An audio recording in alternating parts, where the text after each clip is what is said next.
আমার প্রিয় ছাত্রছাত্রীরা, আজকে আমি তোমাদের ক্লাস 6-এর পরিবেশ ও বিজ্ঞান বইয়ের প্রথম অধ্যায় পরিবেশ ও জীবজগতের পারস্পরিক নির্ভরতা অধ্যায়ের কিছু গুরুত্বপূর্ণ প্রশ্ন উত্তর নিয়ে আলোচনা করব। এই সমস্ত প্রশ্ন উত্তরগুলি তোমাদের প্রথম পরীক্ষার জন্য খুব গুরুত্বপূর্ণ। তো তোমরা খাতা কলম বের করে এই প্রশ্ন উত্তরগুলি লিখে নিতে পারো। তো তোমরা যদি আমার এই চ্যানেল নতুন হও তবে অবশ্যই আমার চ্যানেলটিকে সাবস্ক্রাইব করবে, ভিডিওটি ভালো লাগলে লাইক করবে, কমেন্ট করবে এবং বন্ধুদের মধ্যে শেয়ার করবে, যাতে এরকম আরও সুন্দর সুন্দর ভিডিও আমি তোমাদের জন্য নিয়ে আসতে পারি। তো প্রথমে 1 নম্বর প্রশ্ন হচ্ছে, পিঁপড়ের সঙ্গে মিথজীবীর সম্পর্ক আছে কার? তো এখানে উত্তর হবে জাপ পোকার। এরপর 2 নম্বর প্রশ্ন, বাদুড় কোথায় থাকে? উত্তর হবে গাছের ডালে ঝুলে থাকে। এরপর 3 নম্বর প্রশ্ন, পাহাড়ি অঞ্চলে কি দিয়ে বাড়ি তৈরি করা হয়? উত্তর হবে কাঠ দিয়ে। এরপর 4 নম্বর প্রশ্ন, তন্তু কাকে বলে? তো উত্তর হবে সুতোর চেয়ে সরু সরু অংশকে তন্তু বলে। এরপর 5 নম্বর প্রশ্ন, পরাগ মিলন কি? তো এখানে উত্তর হবে কিছু প্রাণী ফুল থেকে খাবার সংগ্রহ করার সময় তাদের দেহের নানা অংশে লেগে থাকে ফুলের পরাগ রেণু।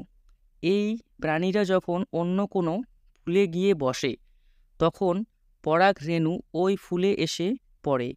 এই প্রক্রিয়াকেই পরাগ মিলন বলে। এরপর 6 নম্বর প্রশ্ন, আমরা তন্তু কোথা থেকে পাই? তো উত্তর হবে কিছু তন্তু পাই গাছ থেকে, আর কিছু তন্তু পাই আমরা প্রাণীদের থেকে। এরপর 7 নম্বর প্রশ্ন, সুতির জামা কাপড় তৈরি হয় কোন তন্তু দিয়ে? তো উত্তর হবে কার্পাস দিয়ে। এরপর 8 নম্বর প্রশ্ন, তুলোর অপর নাম কি? তো উত্তর হবে কার্পাস। এরপর 9 নম্বর প্রশ্ন, চটের বস্তা কি দিয়ে তৈরি হয়? উত্তর হবে পাট তন্তু দিয়ে। এরপর 10 নম্বর প্রশ্ন, বই বা খাতা বাঁধাই করতে কি লাগে? উত্তর হবে গদের আটা।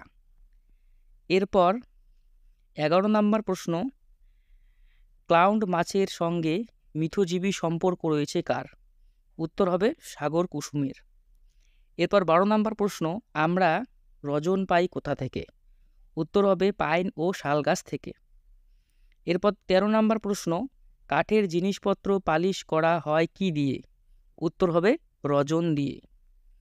এরপর 14 নম্বর প্রশ্ন, বট গাছের পাতা বা ডাল ভাঙলে যে সাদা সাদা দুধের মতো জিনিস বেরিয়ে আসে সেটা আসলে কি? তো এখানে উত্তর হবে বট গাছের বজ্র পদার্থ। এরপর 15 নম্বর প্রশ্ন, পরাগ মিলনে সাহায্য করে কোন কোন পতঙ্গ? তো এখানে উত্তর হবে প্রজাপতি ও মৌমাছি।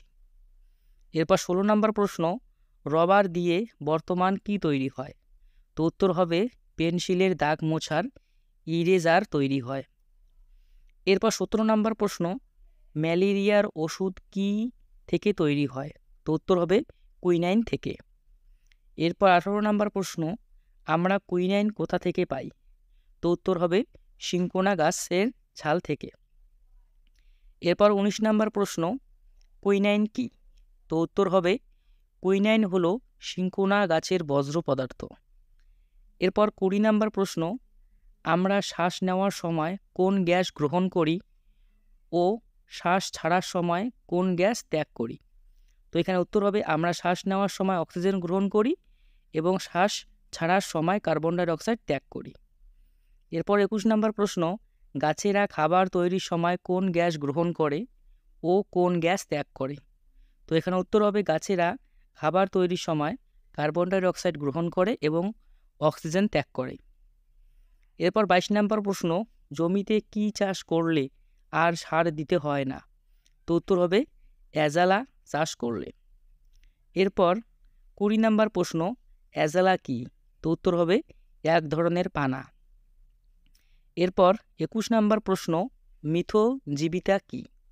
তো এখানে উত্তর হবে 2 বা তার বেশি জীব যখন একে অপরকে সাহায্য করে বেঁচে থাকে তখন তাকে মিথজীবিতা বলে। এরপর 22 নম্বর প্রশ্ন, গাছেদের দেহে বসবাসকারী একটি পরজীবীর নাম কি? তো উত্তর হবে এখানে স্বর্ণলতা। এরপর 23 নম্বর প্রশ্ন, খট্টাস কি? তো এখানে উত্তর হবে বন বিড়ালকে খট্টাস বলে।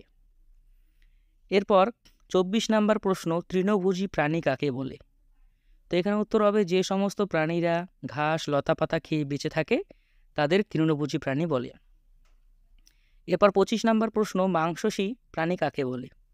এখানে উত্তর হবে যারা অন্য প্রাণীদের ধরে খেয়ে বেঁচে থাকে তাদের মাংসাশী প্রাণী বলে। এরপর 26 নম্বর প্রশ্ন, খাদক কাকে বলে? এখানে উত্তর হবে যারা অন্য কোনো প্রাণীদের ধরে খায় তারাই খাদক। এরপর 27 নম্বর প্রশ্ন, পরজীবী কাকে বলে? তো উত্তর হবে যারা অন্যের উপর নির্ভর করে বেঁচে থাকে তাদের পরজীবী বলে। এরপর 28 নম্বর প্রশ্ন, মানুষের মাথায় বাসা বাঁধে কোন পরজীবী? তো এখানে উত্তর হবে উকুন। এরপর 29 নম্বর প্রশ্ন, সিল্ক কোথা থেকে পাওয়া যায়?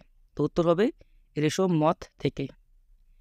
এরপর 30 নম্বর প্রশ্ন, কড মাছের যকৃতের তেলে কোন ভিটামিন থাকে? তো এখানে উত্তর হবে ভিটামিন এ ও ভিটামিন ডি থাকে।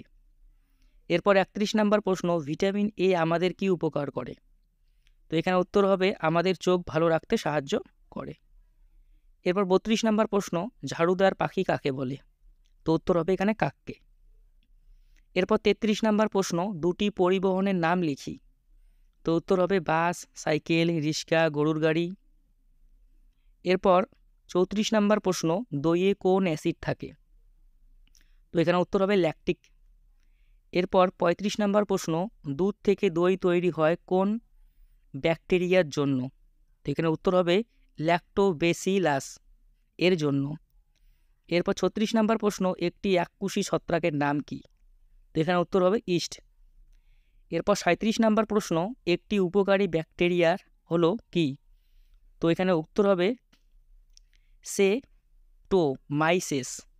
এরপর 38 নম্বর প্রশ্ন, গোবকের সঙ্গে মিথজীবী সম্পর্ক রয়েছে কার?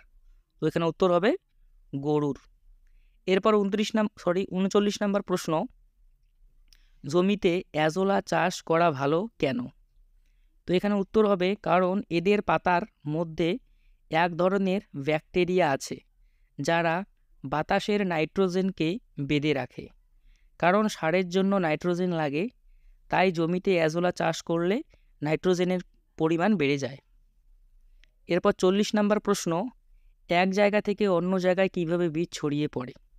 তো এখানে উত্তর হবে কোনো কোনো পাখিরা ফল নিয়ে উড়ে যাওয়ার সময় তাদের মুখ থেকে ফল পড়ে গিয়ে সেখানে নতুন চারাগাছ জন্মায়।